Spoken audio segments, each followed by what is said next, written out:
Ano ay pagpang good news, good vibes, usab nga dalit kaninyo nining unom ka mga batanon sa lalawigan sa Siquijor. Sila si Steven Simon Villaruz, Rodel Duhay Lungsod, Venciano Dario Caliao Jr., Alvin Daniel Tumapon o Ali J. Watson, mga estudyante sa kolehiyo o senior high school.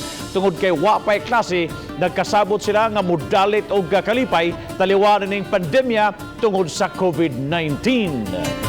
Tungod muna sa panahon sa COVID. Kay kanang na ay daghang problema or nasa balay or gi-quarantine. So basin day nga kami may makapahapi nila. Sumapa ni Villaruz, mao'y ilang pangu sa grupo nga bungara sa ilang hunahuna ang paghimog mga negatibo nga istorya ngadto na sa positibo pagpahupay kini sa kalaay sa pag-release sa stress.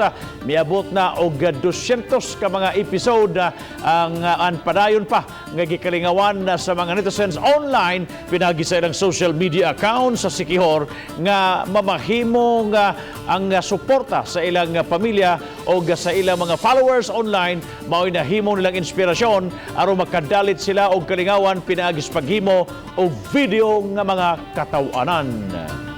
Kalingawan na atong mga kapuso, padayon balikan bisdak.